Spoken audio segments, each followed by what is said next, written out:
talking about is, Dave, when will the shortages end?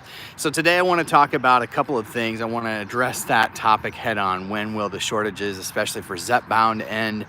And why will they end? What are we waiting for here? So some interesting news today on Roche Pharmaceuticals. So you may notice the stocks for Eli Lilly are down, the stocks for Novo Nordisk are down, but the stock for Roche is up, and that all plays into the same topic. So what we've heard about the Zepbound shortages from Eli Lilly directly when they talk about the easing of the supply chain of the pens, basically what they've told us is not until their oral formulation comes out do they see an actual end to the shortages. And orforglipron, which is their small molecule pill, is not slated to be approved or submitted to approval till late 2025. It'll be 2026 until we see orforglipron hit the market, which is not great news when we're talking about dealing with shortages today, right?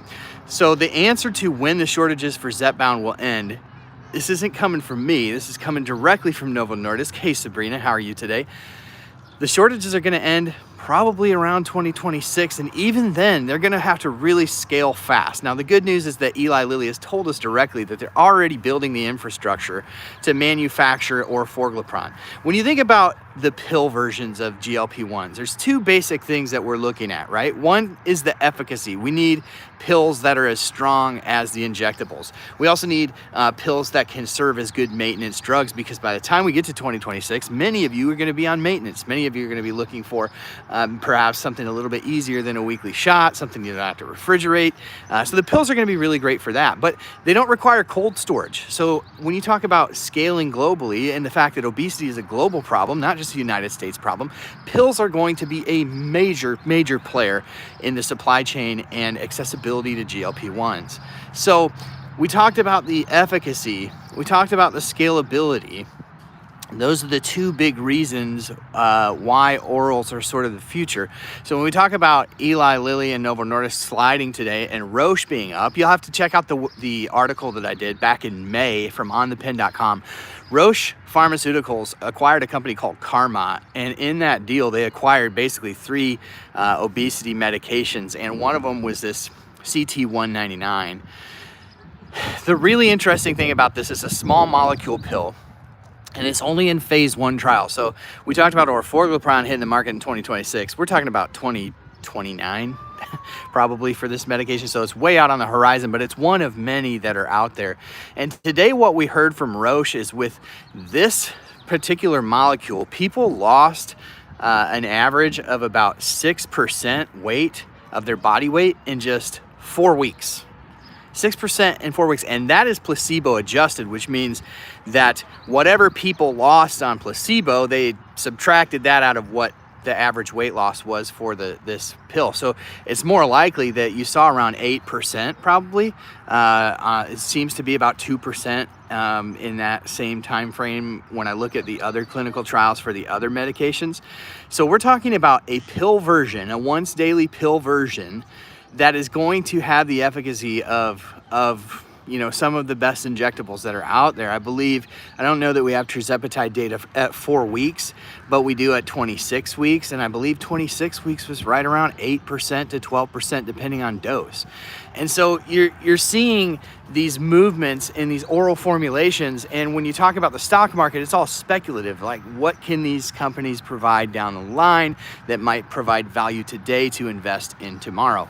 And another one that we've heard about in the last couple weeks is danuglipron, which is an oral small molecule from Pfizer that was a twice daily that they pulled from clinical trials earlier this year.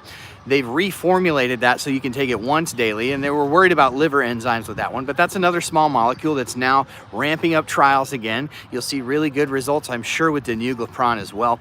So we're talking about a lot of pill formulations of GLP-1 medications that are both scalable and potent, and those are really the future of obesity medications, right? To get away from these injectable medications. And so I wanted to just pop on and encourage you to take a look at onthepen.com, the article from May that we did on Roche, because it's not just this single oral formulation that Roche is working on. They have a couple injectables that they're working on as well. And so when you talk about the future of obesity medication and you talk about future accessibility, you can't talk about that without how important it is to have good oral formulations. And it sounds like orforglipron, which is, again, Lilly's small molecule, has some really big competition coming right behind it. Of course, they'll be first to market with it. And we'll also have high-dose Rybelsus hopefully later this year, which is a high-dose semaglutide pill. So it's a peptide. A lot of these ones coming behind semaglutide are small molecules, so they're non-peptide versions. So just wanted to pop on and chat with you a little bit about that today. Check out onthepen.com. I'll link it in the description of this video. Again, that article is from back in May, but we got some top line data today on a 4-week phase 1 trial where people, again, lost 6% of their body weight in just 4 weeks on this I believe it's CT-199, and just a really, really exciting piece of information from that trial, because that's a placebo adjusted number, again, meaning that they took out the 2% or whatever it was that people lost on placebo. So it's likely that people lost around 8% of their body weight in a very short amount of time. If you would, hit that like, hit that bell, hit that sub, make sure that you interact with the content here. That helps other people get their eyes on it. Really appreciate you joining me for a couple minutes today while my kids are doing their swimming lessons. I just wanted to pop on and share a little bit of information. Thanks for watching.